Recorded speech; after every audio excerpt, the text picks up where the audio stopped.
አላማውና አተገባበሩ ተግባሩ ምን ይመስላል? ጦርነት ቀጣና ውስጥ የመጣ ስለ ጦርነት ማውራት ይፈልጋል። በሚያስገቧቸው ብር ልክ ሽልማቶች ይገኛል። ፐርሰንት የሚባል ነገርም የለም። በፈቃደኝነት ላይ የተመሰረተ መባ የሚባል ጉርሻ ይዞ ይመጣሉ። የመጡ ለውጦች አሉ ወይ? መምሪያው ይሄንን እንዴት ቃኝቷቸዋል? የሆነ መነሻ ነገር ቀርቦ ሰው እዛ ላይ እንዲወያይ ነው የምንፈልገው። ስለዚህ ከነ ችግራቸው ይመለሳሉ ማለት ነው አይደለም። አባቶቻችን ኃይላቸውን ምን ወሰደው? መላየት እኮ ነው፣ ሌላ ነገር እኮ አይደለም። ቤተክርስቲያን አተረፈች የሚባለው ምን ሲሆንላት ነው? ቤተክርስቲያን ከፖለቲከኞች በላይ ነው። ትክክል እየሄደ ነው ተብሎ ይታመናል። የሰበካ መንፈሳዊ ጉባኤ ምናልባት በአንድ ስብከት ተለውጦ የመጡ ሊሆኑ ይችላሉ። ይሄ ልክ እንደ አብያተ ክርስቲያናት ወጥ የሆነ መዋቅር ስለሌለን ይሄ ነገር ቤተክርስቲያንን ጎድቷታል። ብዙ ርዕሰ ጉዳዮች አሉ፣ ፈተናም መከራም ማለት ነው። ምንም አዲስ አይደለም።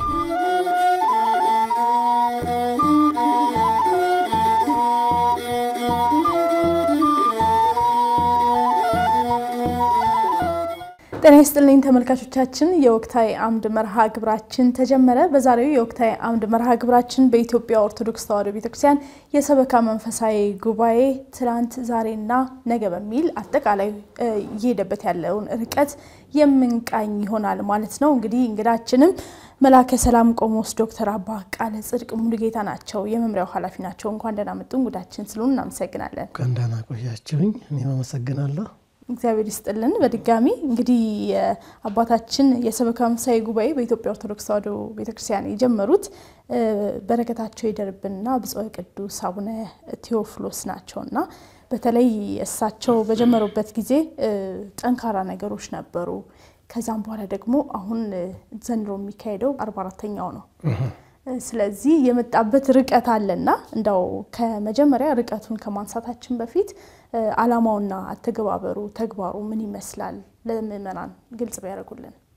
በስመ አብ ወወልድ ወመንፈስ ቅዱስ አሐዱ አምላክ አሜን። ይህን ፕሮግራም የምትከታተሉ ወገኖቻችን በሙሉ እንኳንም ለአዲሱ ዓመት እንዲሁም ለቅዱስ መስቀል በዓል በሰላም አደረሳችሁ ማለት እወዳለሁ። ሰበካ ጉባኤ እውነት ነው የቤተ ክርስቲያኗ ዋና ዋስትናዋ ህልውና ነው ማለት ይቻላል። ብፁዕ ቅዱስ አቡነ ቴዎፍሎስ ርቀት ያለውን ራዕይ ይዘው ምን እንደሚመጣ አስቀድሞ በማየታቸውና ባለማቸው ነው ሰበካ ጉባኤ እንዲቋቋም እንዲሁም ሰንበት ትምህርት ቤትን ጨምሮ ያደረጉት። ዓላማው የቤተክርስቲያኗን ሐዋርያዊ ተልእኮ ማስፈጸም ነው። እንግዲህ የቤተክርስቲያን ሐዋርያዊ ተልእኮ ምንድነው ስንል በግንባር ላይ የሚቀመጠው ቅድሚያ የሚሰጠው ስብከተ ወንጌል ነው። ያ ስብከተ ወንጌል ደግሞ ተደራሽ ለመሆን ብዙ ነገሮች ያስፈልጉታል። አደረጃጀት ያስፈልጋል፣ መምህራን ያስፈልጋሉ።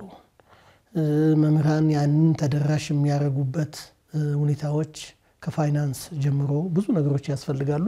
ያንን የሚያከናውን መሰረተ ጉዳዮችን የሚሰራ ማለት ነው ሰበካ ጉባኤ።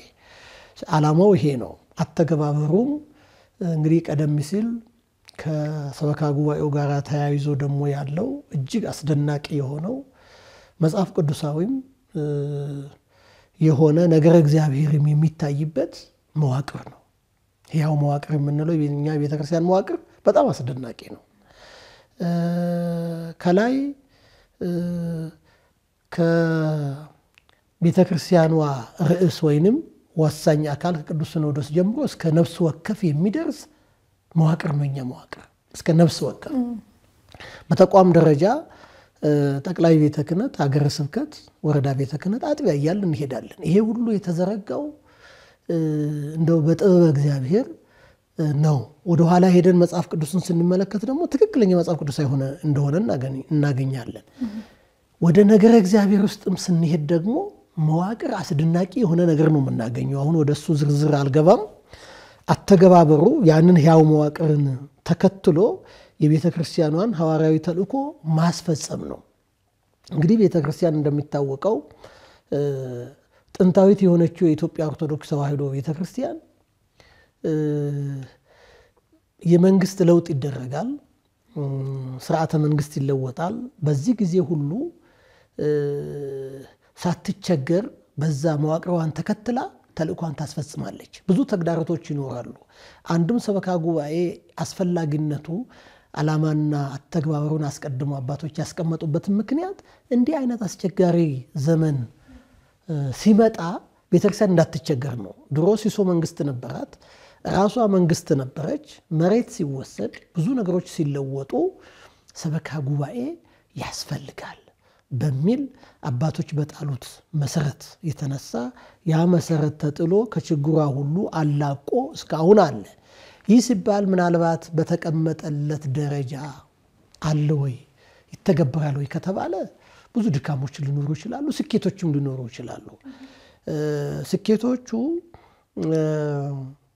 በአመት አንድ ጊዜ ቢሆንም ከመላው ዓለም እንዲሁም ከመላው ሀገሪቷ ያሉ ባለድርሻ አካላት መገኘታቸው፣ መሰብሰባቸው፣ ቤተክርስቲያን ድምጽ ማሰማታቸው ይሄ ስኬት ነው። በሌላ በኩል ደግሞ ድካም ብለን ብናነሳ በሚፈለገው መልኩ ተደራሽ ሆነናል ወይ የሚለው ጥያቄ ሲነሳ ክፍተቶች ይኖራሉ። ያንን ክፍተት ለመድፈን እንግዲህ ሰበካ ጉባኤ ማደራጃ መምሪያም በራሱ ብዙ ጥረቶች እያደረገ ነው። ብዙ እቅዶችንም ትኩረት አቅጣጫዎችንም አስቀምጧል። በዚህ መልኩ ነው የሚታየው። ከመጣበት ርቀት አንፃር ስኬቱ በአንድ መሰብሰብ ብለውኛል። የቤተክርስቲያንን ተልእኮ ለማስፈጸም ደግሞ በአንድ መሰብሰብ መልካም ሆኖ ሳለ በዛ ጉባኤ ላይ የሚነሱ በርካታ ሀሳቦችም ስላሉ እንደው ከዚህ ቀደም በተሰበሰቡት የሰበካ መንፈሳዊ ጉባኤያት ላይ አጠቃላይ የመጡ ለውጦች አሉ ወይ? መምሪያው ይሄንን እንዴት ቃኝቷቸዋል? መምሪያው አሁን የሚቃኝባቸው መንገዶች አሉት። አሁን ቅድም ስኬት ወይም ድክመት ብዬ ያስቀመጥኩኝ የለካንባቸው የሚሰፈሩበት መንገዶች አሉ። አሁን መምሪያው ከዚህ ጉባኤ በኋላ አመት የሚመጣውን ጉባኤ አይደለም የሚጠብቀው፣ ብዙ ስራዎች አሉት። በዚህ ጉባኤ ላይ የሚቀርቡ ሪፖርቶች አሉ፣ መልካም የሆኑ ሪፖርቶች አሉ። እንዲሁም ደግሞ አስቸጋሪና በጣም ውስብስብ ፈተና የበዛባቸው ሪፖርቶችም ሊኖሩ ይችላሉ። እነዚህን በቦታው ድረስ በመሄድ ስምሪት ያደርጋል ስንል ሊቃውንትን ይዞ ስልጠና በመስጠት በማበረታታት ያለውን ችግር ዳሰሳ እያደረገ በመሰብሰብ ያመጣል። እንደገና ደግሞ ግብረ መልስ ከሰጠ በኋላ በሌላ ዙር ደግሞ እንደዚሁ ስምሪት ይደረጋሉ። እነሱ ደግሞ ከኛ ጋር የሚገናኙበት አለ። በዚህ ስኬቱ ይለካል፣ ይታያል። እንቅስቃሴው በተለይ ችግር ባለበት አካባቢ ሁሉ የቤተክርስቲያን ጉዳይ ለሕዝባችን ለምእመናን የህልውና ጉዳይ ስለሆነ የትኛውም ችግር ውስጥ ቢኖሩ ቤተክርስቲያን የምትጠይቃቸውን ጥያቄ ከመመለስ ወደ ኋላ አይሉም። የሚጠልሉባት በመከራ ጊዜም ቤተክርስቲያን ናት። ከዚህ አንጻር ሰበካ ጉባኤ ከመዋቅር መዘርጋት ጀምሮ ተደራሽነቱ በዚህ ይለካል፣ ይታወቃል ማለት ነው። ድክመታችንን ካየን ደግሞ የሚነሱ ጥያቄዎች አሉ፣ የሚነሱ ሮሮች አሉ። በሚፈለገው መልኩ ተደራሽ አለመሆናችን ነው። በሚፈለገው መልኩ ማለት እንግዲህ ሰፊ ነው ህዝባችን። እኛ ምናልባት ከተሞችን አህጉረ ስብከቶችን ታላላቅ ከተሞችን ማለት አይደለም። ገጠሪቷ ቤተክርስቲያንን ስናስብ ተደራሽ ያልሆነች ቤተክርስቲያን እናገኛለን። በዛ አካባቢ አገልግሎት ፈልገው የማያገኙ ምእመናን አሉ። የምናወራው አሁን የተደራሽነት ጉዳይ ስለሆነ ሰበካ ጉባኤ ደግሞ የምእመናንን ቁጥር፣ የምእመናንን አኗኗር፣ የምእመናንን ሁኔታ ሁሉ የመጎብኘት ኃላፊነት አለው። ምን ተጨመረ ምን ተቀነሰ የሚለውን ዳታ ብቻ አይደለም ማየት ያለበት። ከዛ አንጻር መምህር የማጣት የአገልግሎት እጥረት፣ የመምህራን እጥረት የሚያጋጥማቸው የገጠር አብያተ ክርስቲያናት እጅግ ብዙ ናቸው። ከፋይናንስ አንጻር ሊሆን ይችላል፣ ወይም ደግሞ ከመምህራኑ ፍላጎት።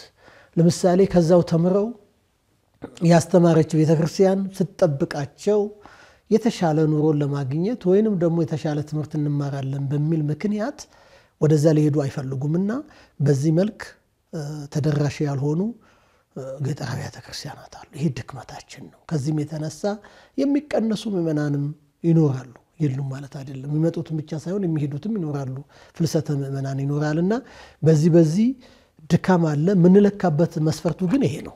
መልካም ያው ወደ ኋላ ላይ ቀደም ሲል ያነሱትን ሀሳቦች በሰፊው እናነሳለን። በድጋሚ በተለይ የቤተክርስቲያን ሐዋርያዊ አገልግሎትን ለማስፋፋት የሰበካ መንፈሳዊ ጉባኤ ያለው ድርሻ ምንድነው ተብሎ ይታመናል? በጣም የላቀ ድርሻ ነው ያለው። እንግዲህ ቅድም እንዳልኩሽ አባቶቻችን በቅርቡ የሚመጣውን ችግር አስበው ይሄን እንዲመሰረት ያድርጉ እንጂ ይሄ የክርስቶስ ትምህርት ነው፣ መጽሐፍ ቅዱሳዊ አስተምሮ ነው።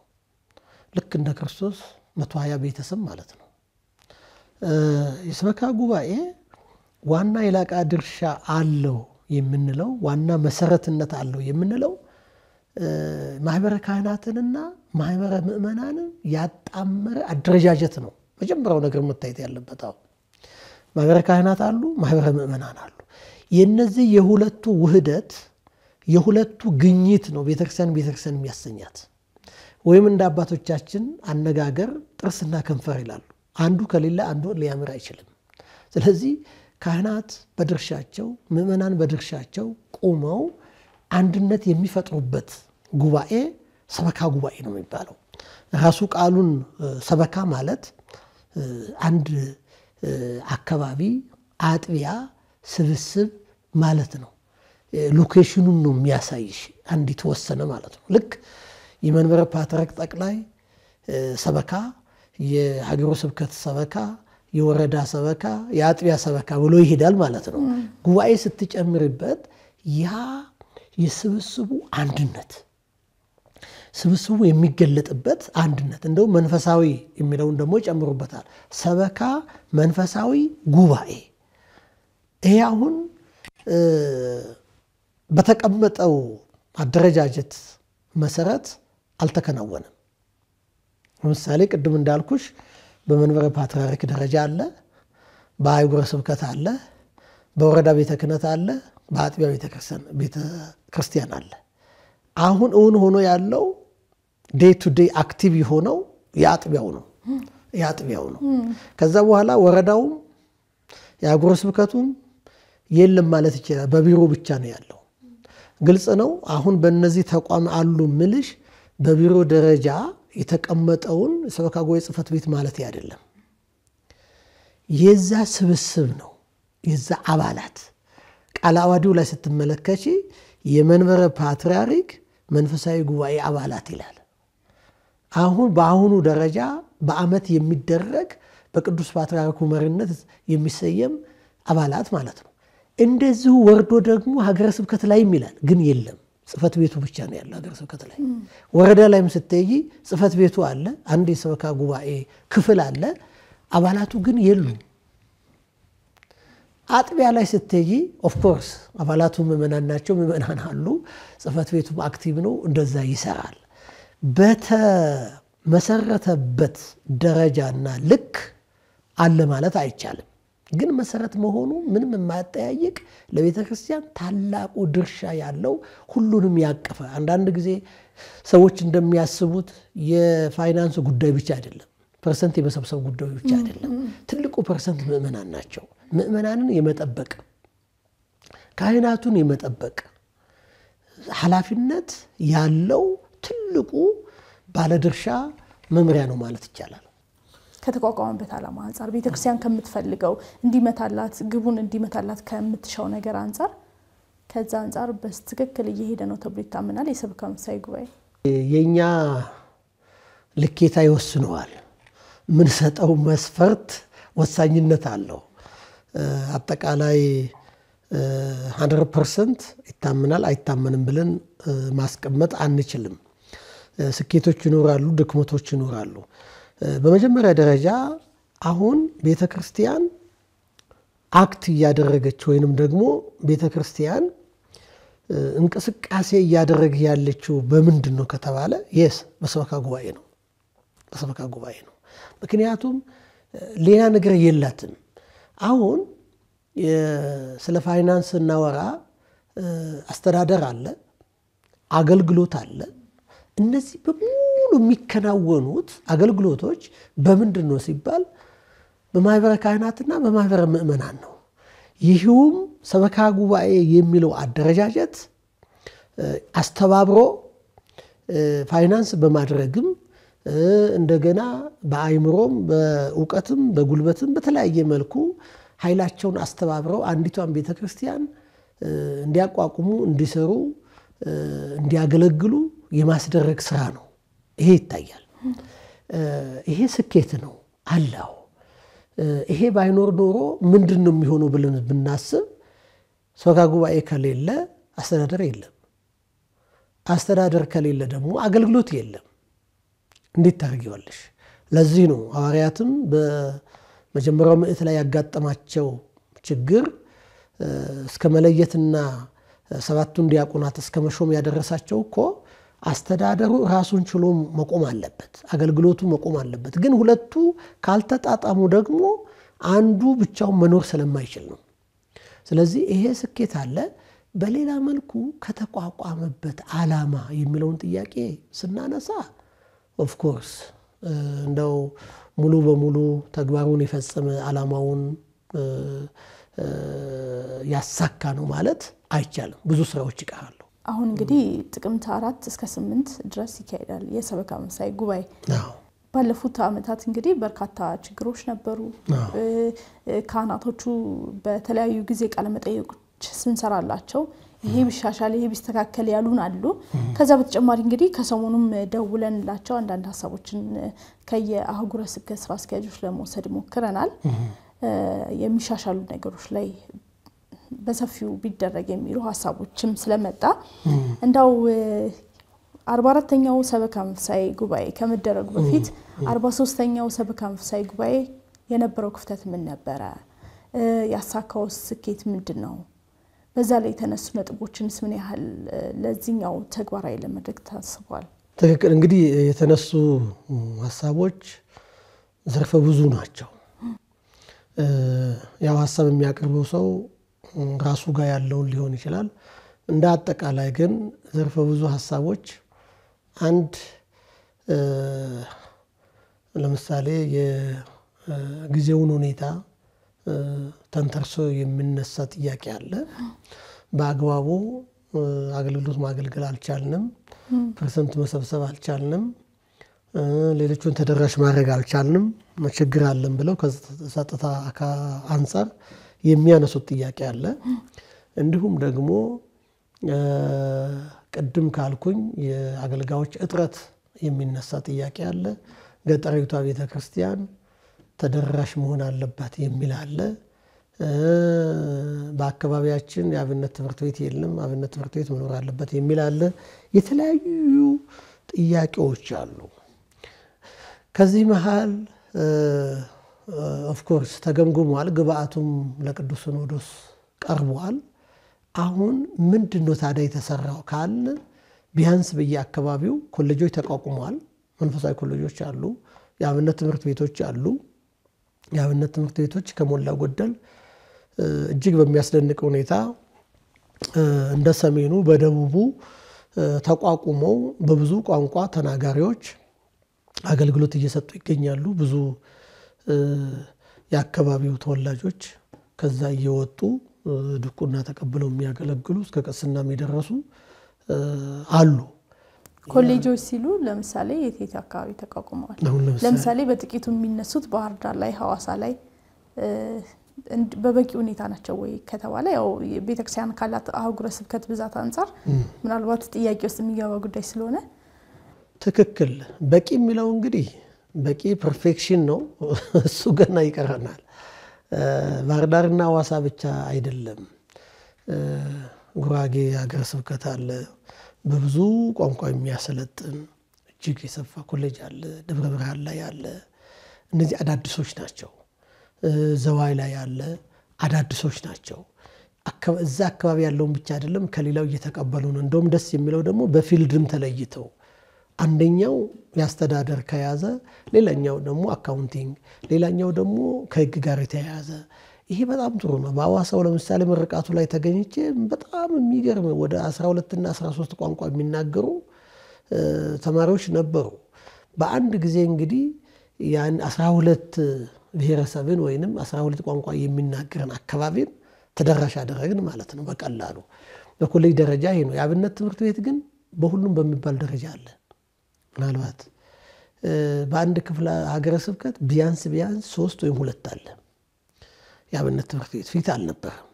ይሄ ትልቅ ምርታ ነው። ምክንያቱም ከራሴ ጀምሬ ቢነግርሽ እኔ የምስራቅ ደቡብ ሰው ነኝ። በአካባቢ ምንም አልነበረም። የተማርኩኝ ሰሜን ድረስ ሄጄ ነው፣ ሰሜን ዞሬ ነው። ዛሬ ግን አንድ የደቡብ ልጅ ሰሜን መሄድ አይጠበቅበትም። በአካባቢው የአብነት ትምህርት ቤት አለ፣ የቴዎሎጂ ትምህርት ቤት አለ፣ ገብቶ መማር ይችላል ማለት ነው። ከዛ አንጻር ነው ያንን ያነሳውኝ። ሌሎቹ እንግዲህ እኛ መቅረፍ የማንችለው አለ፣ የምንችለው ነገር አለ። ተደራሽ ከመሆን አንጻር ለምሳሌ ስልጠናን በመስጠት ስምሪት አድርገን በአካባቢው ቅስቀሳ በማድረግ በማጽናናት የተጎዱትን በመጎኘት እግዚአብሔር ቃል አጽናኝ ነውና በማጽናናት ይሄ የምንችለው ነገር ነው። ይሄን አድርገናል። እማናደርገው ነገር ደግሞ ስቲል የጸጥታ ጥያቄ ያለባቸው አካባቢዎች አሉ። ያንን እኛ መቅረፍ አንችልም ከመጸለይና ከማጽናናት በስተቀር ማለት ነው። ያን ጥያቄ የሚያነሱ አሉ። ከአምናው እስካሁንም የዘለቀ አለ። አሁንም እንደልባቸው እንኳን ሪፖርታቸውን ለማቅረብ ያልቻሉ አሉ። ያን ከአቅማችን በላይ ነው። እግዚአብሔር ለምድሪቱ ፈውስን እስኪያመጣ ድረስ ከመጸለይና ከማጽናናት ውጪ የምናቀርበው ነገር የለምና ጥያቄዎቹ ብዙ ናቸው። ከዚህ አንጻር ገምግመናል። ለምሳሌ ካለፈው ከተነሱት አሰራራችንን ማዘመን፣ አደረጃጀትን፣ የሰው ኃይልን፣ መዋቅራዊ ትስስርን የሚሉት ነገሮችን ገምግመን መገምገም ብቻ አይደለም መፍትሄዎችንም አስቀምጠን እየሰራንባቸው ያሉ ነገሮች አሉ። ምናልባት ወደፊት ተጠይቅኛለሽ ብዬ ነው የምገምተው። አዳዲስ ነገሮች ፈጥረናል። ከዛ ግምገማ የተገኘ ነው።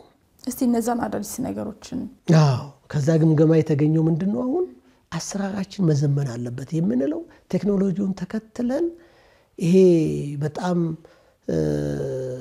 ብዙ ድካም የሚጠይቀውን ነገር በአጭሩ ለመስራት ለምሳሌ የኔትወርክ ዝርጋታ የአህጉረ ስብከቱ ከዚህ ከዋናው መስሪያ ቤት ጀምረን አድርገናል። መረጃ የምትቀባበሉበት?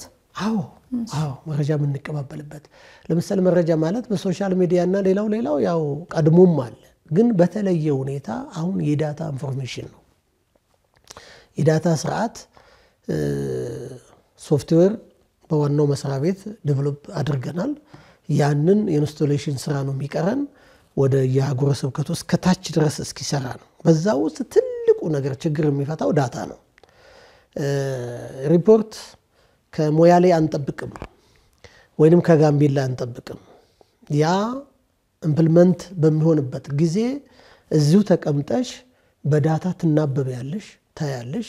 በዛን ጊዜ ትክክል ያልሆነ ሪፖርትና ትክክል የሆነ የሚልም ጥያቄ አይነሳም። ዳታው በትክክል ያሳያልና የምእመናኖቻችንን ወይም ፍልሰተ ምእመናን የሚለውንም ነገር ደግሞ ለማረጋገጥም ዋና መረጃ ይሆናል ማለት ነው። ይሄ አዲስ ነው። ይሄን ያገኘነው ግን ከዛ ካገኘነው ጥያቄ በመነሳት ገምግመን የደረስንበት መፍትሄ ነው። ሪፖርቱን ካነሱልን አይቀር ግን የሚቀርቡትን ሪፖርቶች በራሱ እውነትነታቸው ምን ያህል ነው ታረጋግጣላችሁ? እሱ እንግዲህ የምናረጋግጥባቸው መንገዶች ቅድም ባልኩሽ ክትትል አለ። ይሁን እንጂ የተሻለ ነገር ለማምጣት ከተነሳንባቸው ዋና ጉዳዮች አንዱ ሪፖርትን በትክክል ቀርቧል ወይ አልቀረበም ከሚለው ተነስተን ነው። እንዴት ነው የምታረጋግጡት? የምናረጋግጠው አሁን እንግዲህ መሆን ያለበት አንድ ሰው 1000 ነፍሳትን አጥምቅ ያለው ይላል። በምን ተረጋግጦ ነው የሚለው ጥያቄ መመለስ ስላለበት ክትል እናደርጋለን። በቦታው ድረስ በመሄድ በቂ የሰው ኃይል አለ። ነገር ግን ቢያንስ ጊዜ ተሰጥቶት ስምሪቱ እንደዛ እኮ ነው የምናደርገው። በ54ቱም አህጉረ ስብከት ስምሪት እናደርጋለን። ከዚህ ጋር ብዙ ቴክኒካል ነገሮችን መጠቀም ያስፈልጋል። እንግዲህ ዘመኑ አስቸጋሪ ነው እንደምታውቂው። ይሄ ደግሞ በጣም የቤተክርስቲያኗ ህልውና ጉዳይ ነው። ነፍሳትን መመለስ ማለት ቀላል ነገር አይደለም።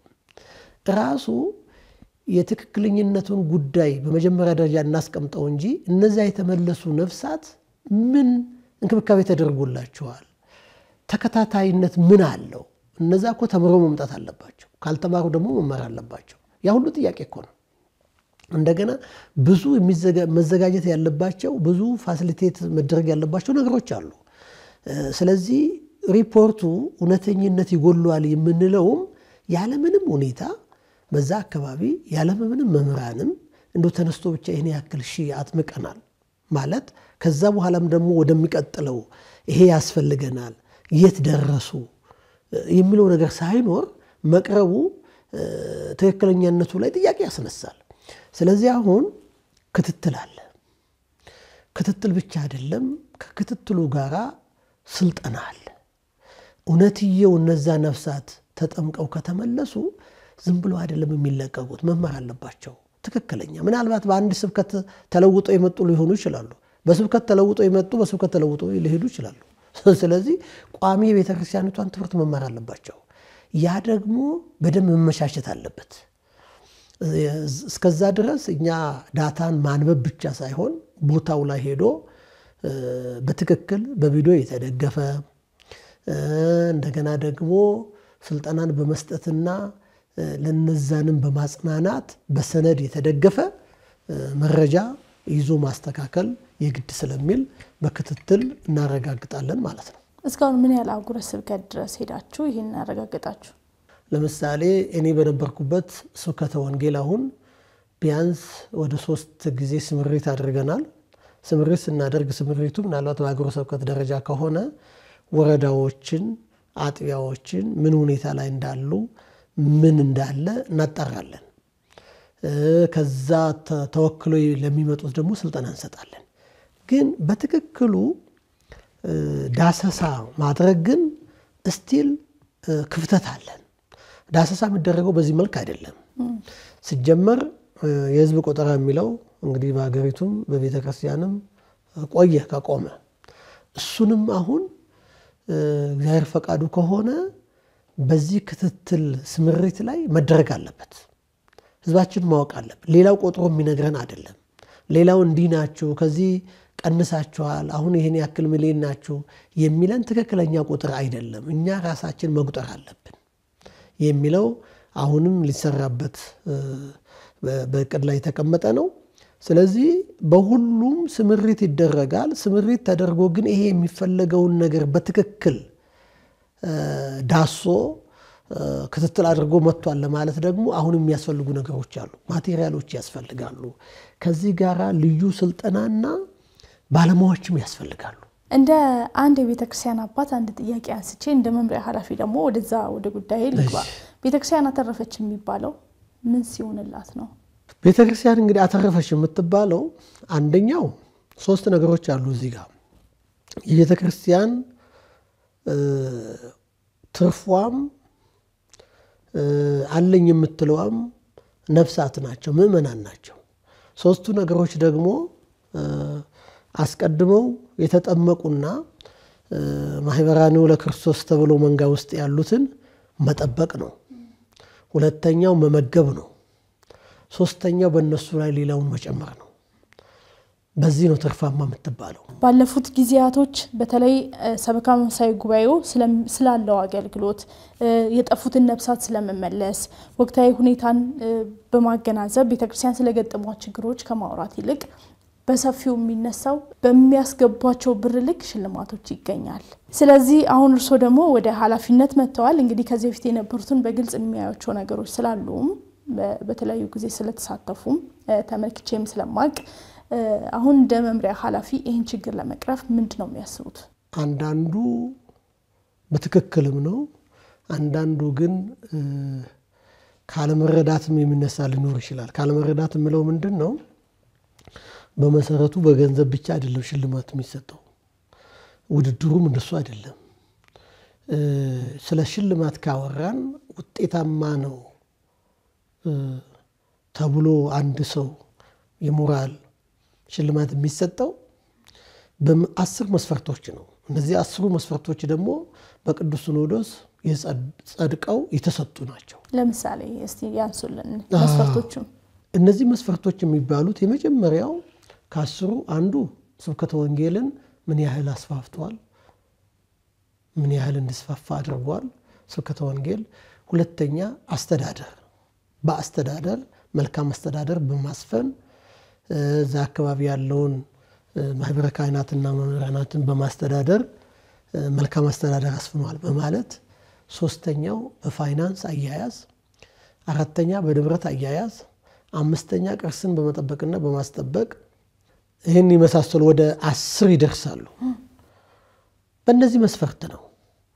አሁን በእነዚህ መስፈርት ደግሞ አንድ ሪፖርቱ አጻጻፍና አቀራረብ ወሳኝነት አለው። አንድ ሰው ይረዳል። የተሰራ ስራ ከሆነ ምንም የሚረሳ ነገር አይደለም። ያ የተሰራውን ስራ አቀራረብ ግን ሙያ ይጠይቃል። አንዳንዱ ልቅም አድርጎ ያቺ የተጠየቀችውን የሚያቀርብ አለ። አንዳንዱ ደግሞ ዝም ብሎ አንዷን ጽፎ የሚያመጣ አለ። ስለዚህ ቤቱ ባቦ ሰጠኝም አይደለም ይሄንን የሚሰራው። በተቀመጠው ቅዱስ ሲኖዶሳዊ ውሳኔ መሰረት መስፈርቶቹን ይዞ ኮሚቴ ገና ከ2-3 ወር በፊት ተቋቁሞ እነዛ ቁጭ ብለው ገምግመው ሪፖርቱን አነበው። እንደውም ቀደም ሲል ትዝም ብለኝ እኔ አንድ ጊዜ በሰበካ ጉባኤ ስምሪት ሄጃለሁኝ። ቪዲዮ ሁሉ ይዘን መተናል። ለምሳሌ ልማት አንደኛውን ያልነገርኩሽ ራስ ገዝ ልማት ምን ተሰርቷል፣ እዛ አካባቢ ምን አልሞቷል። አዳዲስ ቤተክርስቲያንን ማቋቋም ያልነገርኩሽ የአብነት ትምህርት ቤትን በማቋቋም እነዚህ ሁሉ ያሸልማሉ። እና በቪዲዮ ያን አስደግፎ የማምጣትም ጉዳይ ነበር። እነዚህ ሁሉ ተቀምጠው ጨምቀው አይተው ነው። አንዳንድ ጊዜ ያልተሸለመ ሰው እንግዲህ ቅራኔውን ሊያነሳ ይችላል፣ ቅርለው ይችላል። ግን ጦርነት አሁን ያለባቸው ቦታዎች ላይ እነዚህ ታሳቢ ይደረጋሉ። እነዚህ መስፈርቶች አሁን ጦርነት ያለባቸው ቦታዎች ፐርሰንት ለምን አላመጣችሁም ደግሞ አይባሉ፣ አይጠየቁ። እና ምናልባት ሪፖርቱ በሚነበብበት ጊዜ ከነሽልማቱ ይህን ያክል ገንዘብ አስገባ ብሎ ሊያስጨበጭብለት ይችላል። ነገር ግን ያ ገንዘብ እንዴት ነው የመጣው ነው። አሁን እኮ ወንጌል ካልተሰበከ፣ ሰበካ ጉባኤ እዛ አካባቢ ካልተደራጀ፣ ምእመናኑ ማስተባበር ካልተቻለ ከኪሱ አይደለም ያመጣው አይደል እንዴ? ከህዝብ እኮ ነው የመጣው። ራሱ ገንዘቡም ቢሆን የስብከተ ወንጌል ውጤት ነው። የምእመናን የመደራጀት ውጤት ነው። የሰበካ ጉባኤ ውጤት ነው ብዬ ነው እኔ በራሴ የምገምተው። ነገር ግን እንደ ሁሉንም ጥሎ እንደምንም ብለህ ገንዘቧን አምጥተህ ገንዘብ ካስገባ ምእመናን ቢጠፉም ፍልሰተ ምእመናን ቢኖርም ወንጌል ባታስፋፋም ሰበካ ጉባኤ ባታደራጅም ሰንበት ትምህርት ቤት ባይቋቋምም የሚል አይነት ከሆነ ያ ትክክል አይደለም። ዓላማውን ያስታል። ያ ግን ነው ብዬ እኔ ማመን ትንሽ ያቅተኛል። ድክመት ይኖራል እንጂ ያንን የተከተለ አይደለም ብዬ ነው ማምነው። ሪፖርቶች ብቻ ናቸው ብዙ የሚቀርቡት። በተለይ ቀን ሙሉ አንዳንዴ ሪፖርቶች የየአህጉረ ስብከቱ በየቀኑ ነው የሚቀርቡትና ያለው 4 ቀን ነው። በዛ 4 ቀን ውስጥ ደግሞ የአንድ ዓመት የሥራ ሪፖርት በተወሰኑ ደቂቃዎች ይቀርባሉ። ከዛ አንፃር በተለይ ከሰበካ መንፈሳዊ ጉባኤ ከተቋቋመበት አንፃር ችግርን ዋነኛ እንግዲህ ይቀርፋል ተብሎም ስለሚታመን ማለት ነው። የቤተክርስቲያን ተልእኮ ደግሞ ይበልጥ ለማስፈጸም በ2018 ዓ.ም በሚደረገው 44ኛው መንፈሳዊ ጉባኤ አህጉረ ስብከቶች ለመወያየት ምን ያህል እድሉ ይሰጣቸዋል? በነገራችን ላይ ያለፈው 43ኛው ላይ ውይይት ነበረን፣ ግን በጥቂቱ ለመጀመሪያ ጊዜ ነው ማለት በቡድን ማለት ነው። እሱ እኮ ነው ለመጀመሪያ ጊዜ ነው ማለት ይቻላል እኔ ካየሁት። ከዛ በፊት ሊኖር ይችላል። እንግዲህ ለምንድን ነው ውይይት የማይደረገው የሚለው የተለያየ ምክንያት ሊኖረው ይችላል። በውይይቱ ላይ የመጀመሪያ ያቀረብሽው የዓመት ስራ እንዴት በ10 ደቂቃ ውስጥ ሊቀርብ ይችላል የሚለው መቼም ጉባኤ ላይ አጠቃላይ ሪፖርት አይደለም የምታቀርቢው። አስፈላጊ የሆኑ የተጨመቀ ሪፖርት ነው የሚቀርበው የትም ቢሆን ማለት ነው። ያ ማለት አብያተ ክርስቲያናትን አንድ የሚያረጋቸው ብዙ ርዕሰ ጉዳዮች አሉ። ፈተናም መከራም ማለት ነው። ምንም አዲስ አይደለም። ከጋምቤላ የሚመጣው ሰው በአርሲ ላይ ከሚሆነው የሚለየው ጥቂት ነው። በጎንደር የሚመጣው ከወሎ ከሚመጣው ወይንም ደግሞ ምዕራብ ሸዋ የሚመጣው ከምስራቅ ሸዋው የሚለየው ጥቂት ነገር ነው። ሌላው ኮመን ነው።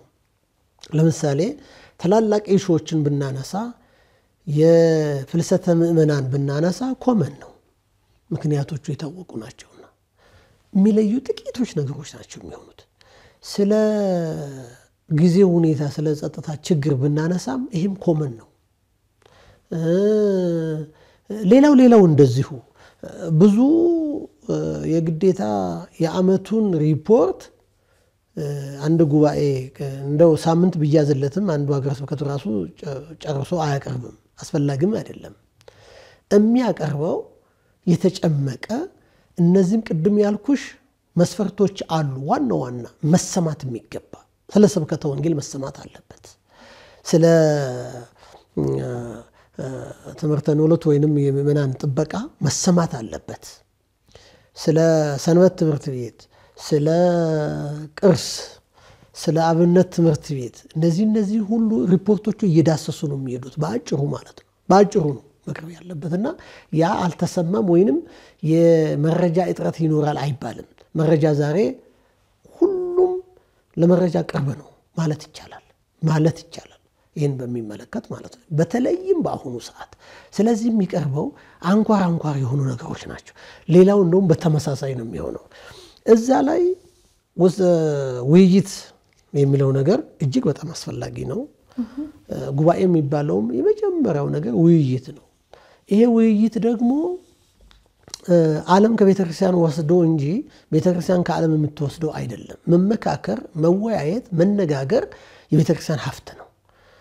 ቀደም ሲልም ደግሞ በእግዚአብሔር ቤት በቀድሞ በኦሪቱም የተለመደ በሐዲስ ኪዳንም የተለመደ መመካከር፣ መነጋገር በተለያየ ስፍራ ሐዋርያት ደጋግሞ የተናገሩት ነገር ነው። ውይይት አስፈላጊ ነው። አሁን የቡድን ውይይትና እንዲሁም ግላዊ አጠቃላይ ለእያንዳንዱ ተሰጥቶ የሚያወያዩት ውይይት ደግሞ ካነሳን ጊዜውን ብቻ ሳይሆን ራሱ እሹንም ማኔጅ ለማድረግ የቡድን ውይይት ተመራጭ ይሆናል ማለት ነው። ይሄ ብዙ ምክንያቶች ሊኖሩት ይችላል። አሁን ካለን ነባራዊ ሁኔታ ተጨባጭ ከሆነው የሀገራችን ሁኔታ የተነሳ ከዚህ ከግል ውይይት ይልቅ የቡድን ውይይት ተመራጭ ይሆናል። የቡድን ውይይት ተመራጭ የሚሆነው ለምንድን ነው? ሁሉም ሰው ሐሳቡን መግለጽ ይችላል በቡድን ውይይት። ለምሳሌ በአራቱ ቀን በእያንዳንዱ ቀን ላወያይ ብትይ በቀን ምናልባት እንጃ ምን ያህል ሰው ተቀበለሽ እንደምታወይ በጣም አስቸጋሪ ነው። አራት ቀን ደግሞ አይደለም ውይይት እንግዲህ ሪፖርቶች ሁሉ ካለቁ የመጨረሻው ቀን ነው የሚሆነው። ምናልባት 2-3 ሰዓት ሊሆን ይችላል። በ2-3 ሰዓት 1500 1400 ሰው አጠቃላይ ጥያቄ መቀበል አትችይም። በጣም አስቸጋሪ ነው የሚሆነው። ስለዚህ ከነ ችግራቸው ይመለሳሉ ማለት ነው አይደለም። አሁን መቀበሉ ሳይሆን ችግር የሚሆነው ደግሞ ያ ሰው የተሰማውን ሲናገር ራሱ መሰብሰብና ችግሩን አድሬስ አድርገሽ ለዛ መፍትሄ ለማምጣት በጣም አስቸጋሪ ነው። ትክክለኛው ነገር የትኛው ነው? ትክክለኛው ነገር ለውይይቱ መነሻ ሐሳቦች ሰመሪ ተደርገው ቀርበው ከተቀመጡ፣ ለምሳሌ ሊቃውንት ጉባኤ ባለፈው ዝክረ ኒቅያን አይተሽ ከሆነ በትክክል የሄደበት ምክንያት እንዴት ነው? ጥያቄዎቹን አወጣ ነው። ጥያቄዎቹ ወጡ። በጥያቄዎቹ ላይ ሁሉም ተስማማ። ስለዚህ አሁን ስኮፕ ተቀመጠለት። እያንዳንዱ ቡድን የራሱን ጥያቄ ያዘ። በደንብ ያንዳሶ ሐሳቡን አስቀምጦ ጠይቆ መልሶ ተረድቶ ነው ያንን ያቀረበው። ያ ሊሆን የቻለው በቡድን ስለሆነ ነው። በቡድን ሁሉም መናገር ይችላል፣ ሐሳቡ ይሰበሰባል። ሁለተኛ ነገር በቡድን የሚሆነው ቃለ ጉባኤው ከመያዙ በላይ በቡድን ጥያቄዎቹ ተሰብስበው መልስ ተሰጥቶባቸው የመጡት እንደገና ተጨምቀው እንደ ግብአት ለቅዱስ ሲኖዶስ ይቀርባሉ፣ እንደ ግብአት ያገለግላሉ። ይሄ ያለፈው ዓመት ተጀመረ፣ ሁሉም ተደሰተበት፣ ብዙ ግብአቶች ከዛ አግኝተናል። በአፈጻጸሙ ሄዷል ወይ? እሱ ደግሞ የራሱ የሆነ ክፍተት የራሱ የሆነ ይኖረዋል። ከነ ጥያቄው ይመለሱ አይደለም። ለምሳሌ ደግሞ ሰው የቤተ ክርስቲያንን ጉዳይ ይዞ ከመጣ የቤተ ክርስቲያን ጉዳይ የማይታይበትና የማይፈታበት ጉዳይ የለም። አንዳንዱ ደግሞ በቤተ ክርስቲያን ጉዳይ ሸፍኖ ሌላ አጀንዳ የሚያመጣ ከሆነ በቡድን ቀርቶ በማንኛውም መንገድ ላይ መለስ ይችላል። የ44ኛውን እናንሳየው እንግዲህ ጥቅምት 4 እስከ 8 ድረስ በሰፊው ከተለያዩ አህጉረ ስብከት ከውጭም ከሀገር ውስጥም የሚመጡ የሚሳተፉበት 44ኛው የሰበካ መንፈሳዊ ጉባኤ ይደረጋል የ2018 ዓ.ም እንደው ምን አዲስ ነገር ይዞ ብቅ ይላል? ነው እንግዲህ አዲስ ነገር ስንል ያው የተለያየ ነገር ሊኖር ይችላል። በአብዛኛው በሪፖርቱ ደረጃ ስንመለከተው የተለመደው ነው። ነገም በመጽሔቱ ያው የምታገኘው ነው። ሪፖርቶች ስናያቸው የተለመደ ነው። ነገር ግን አዲስ ነገር የምንለው ደግሞ ብዙ አስደናቂ ነገሮች አሉ። በመምሪያው የታሰቡ ብቻ ሳይሆን ከራሱ ከየአህጉረ ስብከቱ የሚታዩ አዳዲስ ነገሮች ምንድናቸው ስንል በጣም አስደናቂው ነገር ከሀገራችን ነባራዊ ሁኔታ አንጻር ሲታይ ፍጹም የማይታሰብ የቅጽ አሞላላቸው፣ ሪፖርት አቀራረባቸው፣ የፐርሰንት ፈሰሳቸው በጣም ነው የሚደንቀው። እኛ በጣም አሳሳቢው ነገር እንዴት እንደው ይቀጥላሉ። ቤተክርስቲያን ለመሳለም እኮ ሰላም ያስፈልጋል፣ ለማገልገል ሰላም ያስፈልጋል። ለመሳለም እንኳን ጊዜ የሌላቸው ወይንም ደግሞ ምን ዋስትና የሌላቸው አካባቢ አስበው የሚጠበቅባቸውን ነገር ማድረጋቸው ያስደናቂ ነገር ነው። ይሄ ተደነቅ ያለው በራሴ አዲስ ነገር ነው።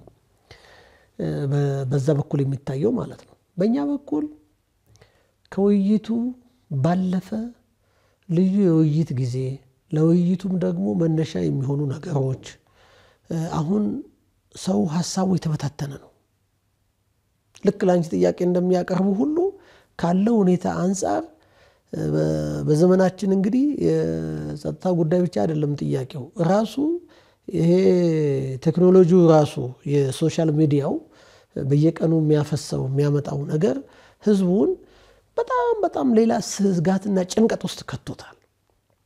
ዛሬ ሚዲያ ገበያ ስለሆነ ጥቅም ስለሆነ እውነትና ውሸት እውነትና ሐሰት የሚሉት ነገሮች ቀርተው ምንም ይሁን ምን እያንዳንዱ ሰው ገበያውን የሚሸቅጥበት ተከታይን የሚያፈራበት ብቻ ስለሚታይ ይሄ አስጨናቂው ጉዳይ ነው።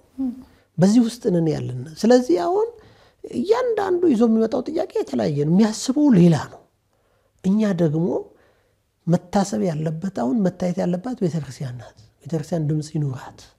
ቤተክርስቲያን ህልውናዋ ይጠበቅ፣ ክብረ ቤተክርስቲያን ይጠበቅ፣ ክብረ ክህነቱ ይጠበቅ። ወደዚህ አይነት ለማምጣት የሁሉን ሐሳብ የሚገዛ የሆነ መነሻ ነገር ቀርቦ ሰው እዛ ላይ እንዲወያየ ነው የምንፈልገው። ሌላ አይደለም። አዎ እዛ ላይ እንዲወያየ ነው። ለምሳሌ ከጦርነት ቀጠና ውስጥ የመጣ ስለ ጦርነት ማውራት ይፈልጋል። እኛ ደግሞ እሱ አጀንዳችን አይደለም፣ የቤተክርስቲያን አጀንዳ አይደለም። ቤተክርስቲያን ስለ ልጆቿ ትጸልያለች፣ ትጮኻለች፣ በራሷ ድምጽ በራሷ መንገድ ማለት ነው። በአንድ ፓርቲ መንገድ አይደለም። ቤተክርስቲያን የየትኛውን ፓርቲ ተወካይ አይደለችም፣ የትኛውንም አትወክልም፣ የትኛው ኮርነር ላይም አይደለችም፣ የትኛው ብሔርም አትወክልም። የብሔርም ጥገኛ አይደለችም፣ የፖለቲካ ፓርቲ ጥገኛም አይደለችም፣ የመንግስት ጥገኛም አይደለችም። ቤተክርስቲያን የክርስቶስ መንግስት ናት። ራሷን ችላ ነው የምትቆመው። ራሷን ችላ በምትቆምበት ሰዓት ትልቁ ተግዳሮት አሁን ጥያቄ የሚያነሱ ሰዎች ቤተክርስቲያን እነሱን ሆና እንድትቆም ይፈልጋሉ። እነሱ የሷ እንዲሆኑ እንጂ እሷ የነሱ አትሆንም። በፖለቲካ መንገድም ይሁን በምንም ይሁን ቤተክርስቲያን እነሱ ልትሆን አትችልም። እነሱ ግን የሷ ሊሆኑ ትፈልጋለች። ስለነሱ ነፃነት ስለነሱ ህይወት ይገዳታል አይገዳትም አይደለም። ያን በራሷ ድምጽ ነው፣ የራሷ ልሳን አላት። ዛሬ አሳፋሪው ነገር የቤተክርስቲያን አልባሳት ለብሰው ቤተክርስቲያንን መስለው የእርሷ ድምጽ ያልሆነውን ድምጽ የሚናገሩ ሰዎች መስማት እጅግ የሚሰቀጥጥ ነው። በዚህ ዘመን ቤተክርስቲያን ልሳኗ የተለየ ነው፣ ድምጿ የተለየ ነው እና ከዚህ አንፃር 44ኛው ሰበካ መንፈሳዊ ጉባኤ ውይይት ይኖረዋል፣ ሁሉንም ያካትት። እንደውም አጠቃላይ ውይይት ብቻ አይደለም፣ በተለየ መንገድ የውጭ አህጉረ ስብከትንም ስራ አስኪያጆች ሊቃነ ጳጳሳቱ በጳጳሳት በኩል እንድንወያይ እንፈልጋለን።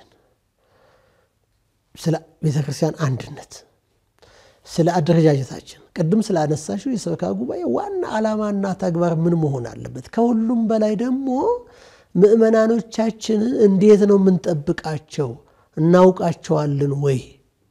እንዴት ነው የዕለት ዕለት ኑሮአቸውን ወይንም ደግሞ አሁን ያለው ነባራዊ ሁኔታቸውን የምንረዳበት መንገድ በሚለው ቅድም መገለጽኩልሽ ውይይት አለን። እንዴት ነው ሰበካ መንፈሳዊ ጉባኤ የሚያስተናግደው? የውጭውን የተለየ መስፈርት አለው ለውጭው? አለው። እንግዲህ አንድም በእውነት ያልተሰራበት ያልተደራጀ እንደ ኢትዮጵያ ቤተክርስቲያን እኛ ስለ ውጭው ስናወራ ከሌሎች ኦሪየንታል አብያተ ክርስቲያናት ቀደም ብለን ውጭው ዓለም ላይ ነበርኛ ነን። የነበረችው ኢትዮጵያ ቤተክርስቲያን ናት። ግን እነሱ በተደራጁበት ልክ አልተደራጀንም። ዛሬም ቢሆን በሰው ብዛት እኛ እንበልጣለን። ኢትዮጵያ ቤተክርስቲያን ትበልጣለች። በሰው ብዛት፣ በሰው ኃይል ትበልጣለች። በሀብትም ትበልጣለች። በጣም የሚገርም ነው። አደረጃጀታችን ላይ ግን በጣም ገና ነን። እንትኑ ይሄ ያለው የፖለቲካውም የምኑም ለያይቶን በዘሩም በምኑም ተለያይተን አሁን ወጥ የሆነ ማዕከላዊ አሰራር የለንም። ብፁዓን አባቶች ያሉ ይሄዳሉ ይመጣሉ። ከዛ ፐርሰንት የሚባል ነገርም የለም። በፈቃደኝነት ላይ የተመሰረተ መባ የሚባል ጉርሻ ይዞ ይመጣሉ። ከዛ ውጪ የተሳሰረ መዋቅራዊ አሰራር የለንም። ይሄ ልክ እንደ ሀታ አብያተ ክርስቲያናት ወጥ የሆነ መዋቅር ስለሌለን ይሄ ነገር ቤተክርስቲያንን ጎድቷታል። ታች የደረሰ አይደለም። ይሄ እንግዲህ በምናኑ ላይ የሚፈጥረው ተጽዕኖ ቀላል አይደለም። ለሰርግ ገቦችም ደግሞ በር ይከፍታል። ስለዚህ ቤተክርስቲያን ሐዋርያዊ ተልእኮዋን ተደራሽ የምታደርግበት ወጥ የሆነ መዋቅራዊ አሰራር፣ አስተዳደራዊ አሰራር ከሌለ ብዙ ነገሮች ይንሸረሸራሉ። አሁን ለምሳሌ ክህነት፣ ስለ መስጠረ ክህነት ወይንም ክብረ ክህነት ስናነሳ ቀኖና አለን። አንድ ሰው ክህነት የሚቀበለው በሀገረ ስብከቱ ነው። ሀገረ ስብከቱ ሊቀ ጳጳስ ነው።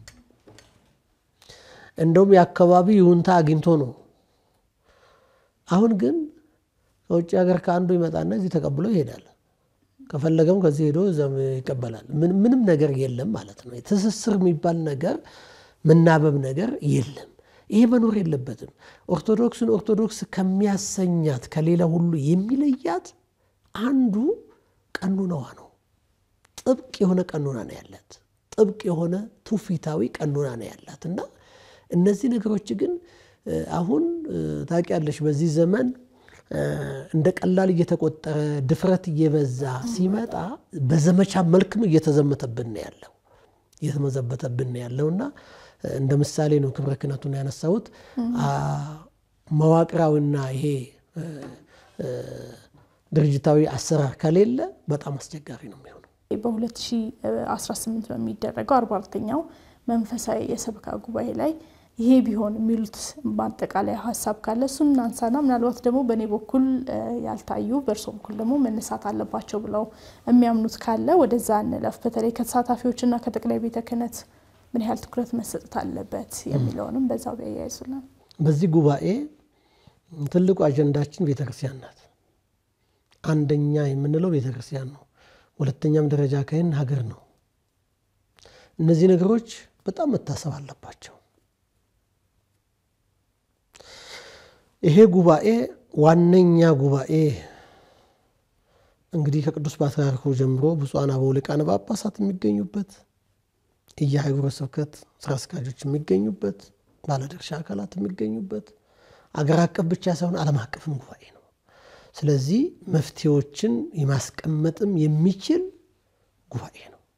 ለቅዱስ ሲኖዶስም አቅጣጫ ማስቀመጥ የሚችል ግብአት መስጠት የሚችል ጉባኤ ነው። ቀላል ጉባኤ አይደለም።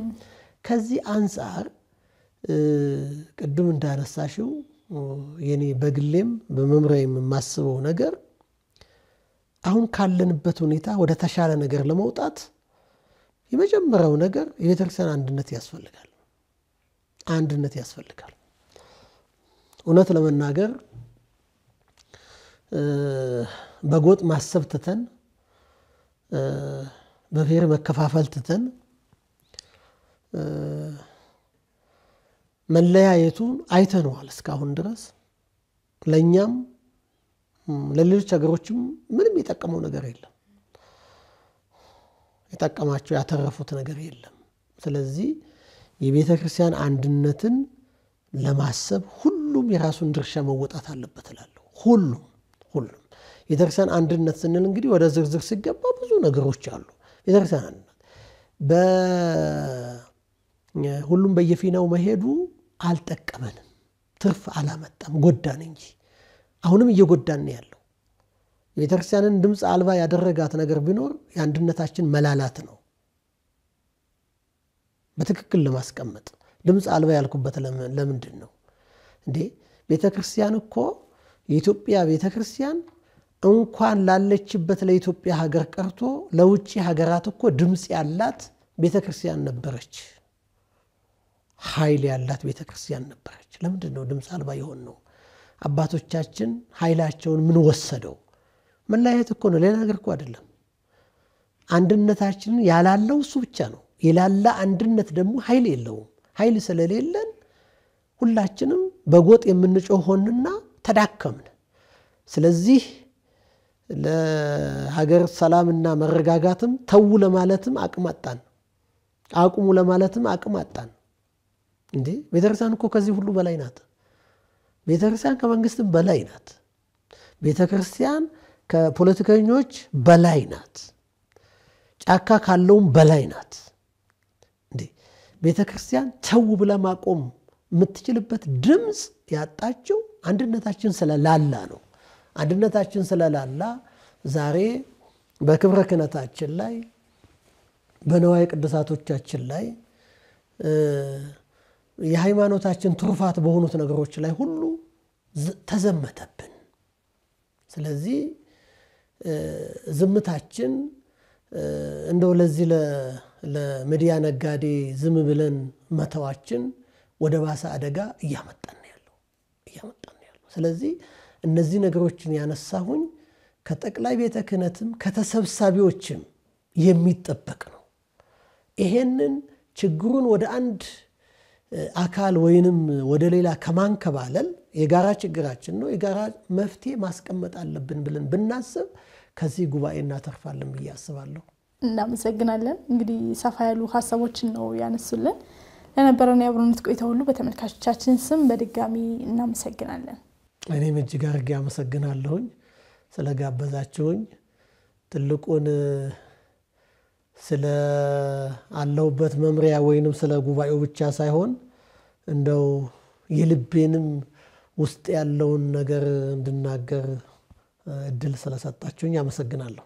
እግዚአብሔር ይስጥልን። በድጋሚ እንግዳችን መላከ ሰላም ቆሞስ አባ ዶክተር ቃለ ጽድቅን በእናንተ ስም ከልብ እያመሰገንን እንግዲህ እናንተም ከኛ ጋር ስለነበራችሁ እናመሰግናለን።